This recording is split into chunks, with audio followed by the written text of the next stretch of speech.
So the first thing that you notice about this painting is really just how very small it is. It's absolutely tiny. It's sort of about the size of a notebook that you'd write in.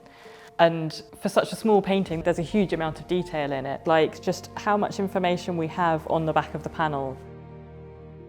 This painting is by a Dutch painter called Gerrit Dou, and it was painted in 1663, and it's called A Maidservant Scouring a Brass Pan at a Window.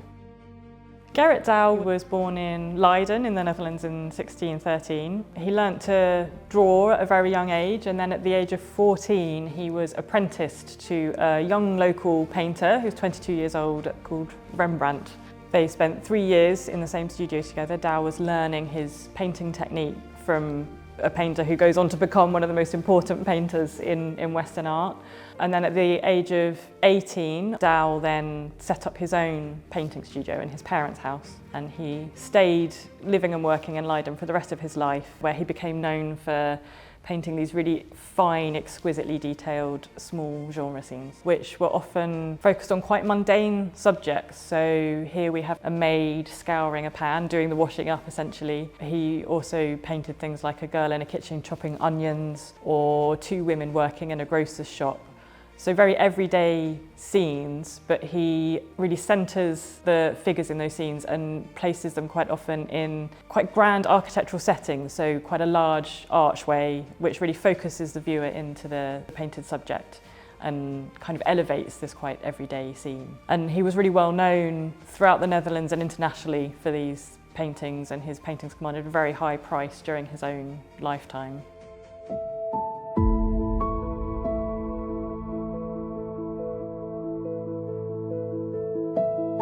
The painting is framed by this large stone arched window, against which we see a young maid holding a brass pan and scouring it, cleaning the pan. And we get a sense of the weight of the pan and the sort of strength that she's putting into doing her task.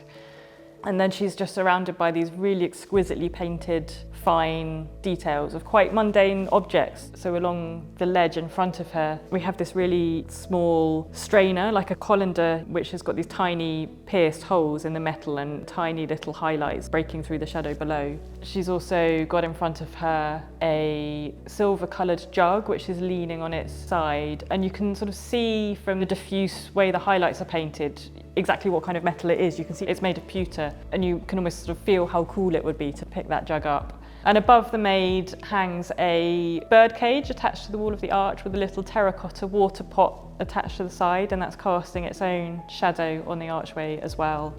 And then behind the girl, we can see the spout of a pump behind her with a kind of lion head pattern made out of metal. The painting came into the collection in 1814 when it was bought by George IV as part of a group of 86, mostly Dutch and Flemish paintings called the Bearing Collection. And we know that it was hung in Carlton House, and then it's hung in the picture gallery at Buckingham Palace, first in 1841.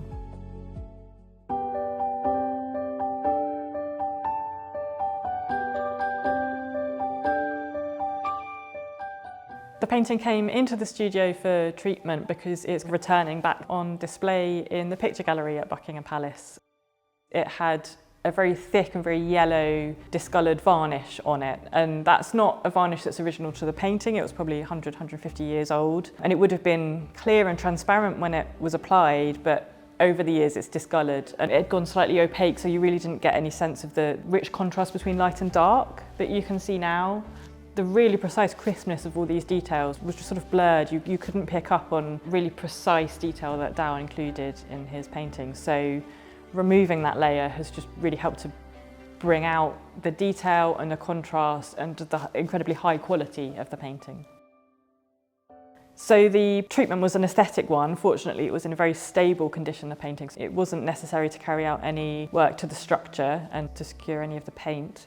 What the treatment involved was using very small swabs of very specific solvents to soften and lift off the discoloured varnish and overpaints and get back to Dou's paint underneath that. And I then applied a much thinner, fresh coat of clear varnish, because a painting like this was always intended to be varnished, and then carried out a very small amount of retouching to some of the very small damages that the painting had picked up over the last few hundred years. And as conservators, we always work using magnification to look really closely at what they're doing. But with a painting this size and with this fine level of detail, I found I had to work with much stronger lenses to really see absolutely every detail that was going on, and every dot of retouching had to be placed so carefully to make sure that I wasn't interrupting any of Dou's paint whatsoever.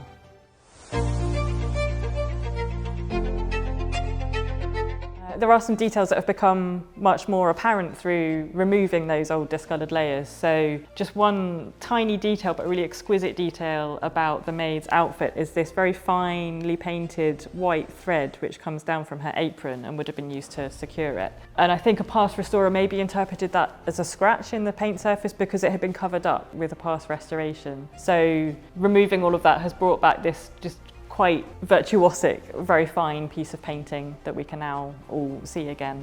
And one really interesting thing about this painting, which is not visible when the painting's on display, is just how much information we have on the back of the panel. And it's quite ordinary to have things like the inventory labels on here, and we also have an exhibition label from Queen Victoria lending it to an exhibition in 1857, and that's the sort of information we often find on the backs of paintings. But what we have that's particularly unusual is this handwritten inscription here, which is in French, and it tells us, if we translate it into English, that this painting was lifted from the oak and placed onto pear by Akan on the 30th of June 1773, which is just an incredibly precise piece of information. And Akan was a French restorer working in Paris in the late 18th century. And what this tells us is that there was a huge intervention made into the painting's physical state.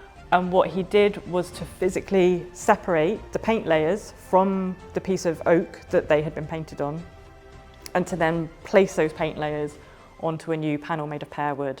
That is not the sort of thing we would do today, but we have this incredibly useful record of that treatment having happened. And in this case, it's not entirely clear why it was carried out. We can't see a huge amount of damage that would suggest that it was something that needed to happen. So given the fact that he inscribed it so precisely, there's a possibility that it was something that was carried out almost as a sort of test piece or a demonstration of this new technique that he was developing. But it's spent more of its life now, this panel, on this new pear wood support than it ever did on its oak panel.